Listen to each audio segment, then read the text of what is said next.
Good morning, everybody. It's Alex. Just want to give you a little update on local real estate, what that is looking like over the last few weeks, and would love to hear what you guys are up to. Hope you guys are crushing it. So I've been transitioning into local real estate and keeping some of the virtual stuff going, but just want to give a little update what that looks like so I can document the process so I can look back on it one day or hopefully help somebody start one day. So I'm still keeping track of offers with the virtual versus the local stuff. So far, I've only given out 2 offers here locally, but they've been pretty good properties, and some stuff is actually happening. God is actually bringing some results here locally, and that's awesome. So just want to give a little update as to what my plan is to continue to grow a local real estate wholesaling business and how I'm going about that. So my first steps that I went through, where I went through all of my old files, all of my old paperwork that was laying around, and all the old notes and lists and stuff, and I compiled that into what's still relevant today. I put it all into a new binder right here. So I'm choosing to go with Great Lakes House Buyer. It's a good local name. I think a lot of people in the Midwest can relate to that. So if I ever break off from Kent County in West Michigan, into some other states, that's still local and works with people. Previously, I had the business AKJ Sell Today, and that's my initials, but it means something to me. It doesn't necessarily mean something to anybody else, so I'm choosing to go with Great Lakes House Buyer. So I've compiled everything into a binder. I've got the plan printed out and some previous contracts and stuff I was using, and then when I go on appointments I have some questions I can ask sellers and stuff like that. I'm also in the process of creating a new master list of prospects, so properties and homeowners that I can market to, reach out to, whether that's cold calling, cold texting, or sending direct mail. So I've used REI Automator, which is a prop stream white label. It's just a software to pull lists of different properties in different areas. So I've used that to pull a list of new properties. There's about 1,400 new prospects that I pulled. Those can be absentee owners. Those can be properties with liens on them, properties that are tax delinquent. So some sort of motivation that maybe I can help get them out of, right? Maybe that's just tired landlords.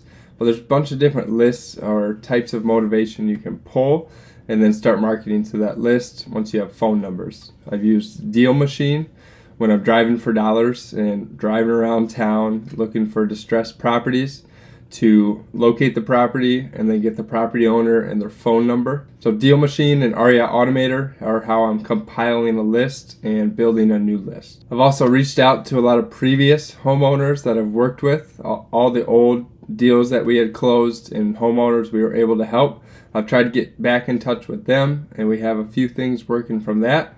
So it's good to hear from everybody again and get back in touch with them, see if there's any way we can help and use the knowledge and the experience we had to help again.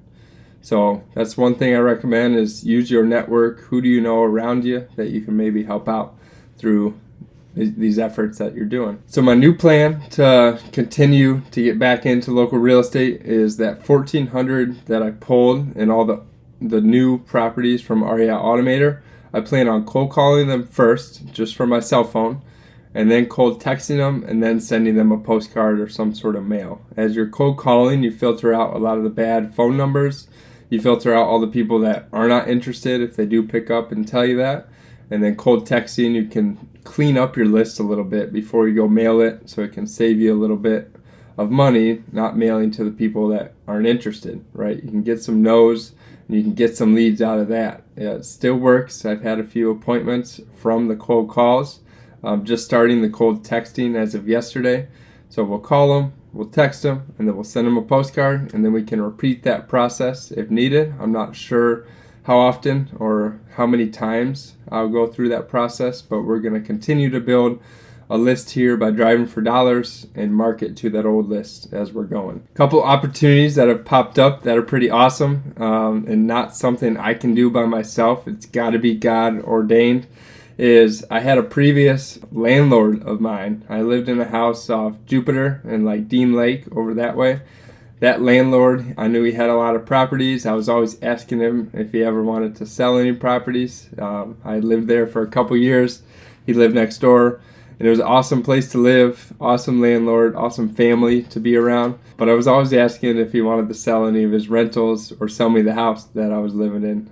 Never had any luck, but his daughter actually happened to see one of my YouTube videos and said, I don't know if it was my phone listening to me or God, putting this in front of me or what, but I wanted to reach out to you. I saw you were going locally again and give you a chance at this property that her dad, my old landlord, was looking to sell. So sure enough, that one has worked out pretty good.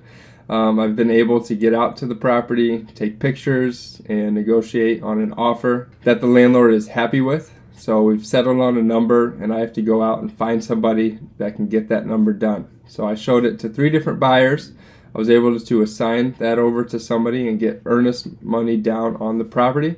So we'll see if that one closes out and works out well. But that was an awesome opportunity. That was $0 of marketing. No real efforts on my end except for just making these videos, right? That wasn't the goal in making these videos, but it's cool how God can use something in a way you didn't even plan on.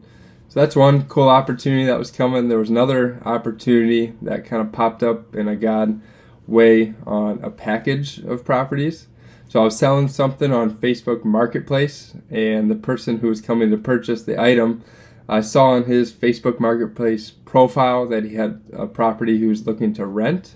So I knew he maybe owned a property or was around real estate. So I just asked him when he was over if he had any properties he'd be looking to sell. And sure enough, he's looking to get rid of all his real estate and put that money elsewhere. So that was interesting, just from Facebook Marketplace and asking a question, God used that to bring me another opportunity. I put the properties under contract, so we're going to see if anybody's interested in a package deal. But it's just something great to work on, another opportunity I'm thankful to have. There's still some properties under contract from the virtual direct mail for vacant land. So I keep track of all my under contract properties on a whiteboard here. Once they get assigned and once I add new properties to under contract, I throw them on the whiteboard. So you can see there is still some good stuff going on. There's a good amount of properties under contract, and I'm super thankful for that. I also keep track of the hot or close leads that are close to becoming a purchase agreement so that I can stay on top of those and keep those in a real good follow-up system. So the first list I started marketing to was I had all these old Excel sheets and stuff like that, and I picked the best zip codes out of those old leads and the ones that had phone numbers next to them and gave them all a cold call. I had a couple leads come from that, but a lot of the numbers were bad. And some of these properties had sold in the last 5 years, right, since I had been doing this. But I built another list just from driving around town looking for properties, and then I cold called that whole list. I cold texted that whole list, had a couple leads come from that, but now I'm going to send out some postcards to that list. Previously I had all these postcards. I have about 200 left that I found in the basement, and I'm going to put those to use. So I'm putting on stickers to change the mailing address and put a stamp on there. Stamps are a lot more expensive these days, but it's what we got to do. So I have a few versions of this postcard. It was me when I was 18 years old, but I'm still going to send it out. I think it's acceptable enough. But yeah, we just said we're looking for properties to purchase with cash. There's as-is offers and fast closes. And then on the back, we've just got, the address and put a stamp on there. Another version of the ones I found are just a yellow, bright-looking postcard. It says we're buying vacant homes.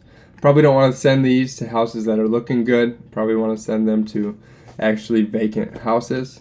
We'll put our stamps and stickers on there. When I go to sell a property, I put together something like this. Put the address at the top, a good picture of the house, any details about it, what it's rented for, what the asking price is, and then a link to photos. I typically send this in an email or put it on Facebook groups, in real estate Facebook groups, and usually can get a property sold that way. The email lists I pull are just people that have purchased a property cash previously, or realtors and stuff like that. So yeah, it's been 3 or 4 weeks of getting back into local real estate and giving that a go. It's gone really well. I'm excited to be doing it. It's a lot more fun meeting sellers in person and getting back going locally.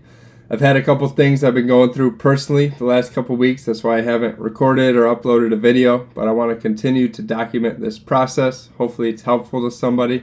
And if you guys are taking action as well or starting something up, I'd love to hear about it.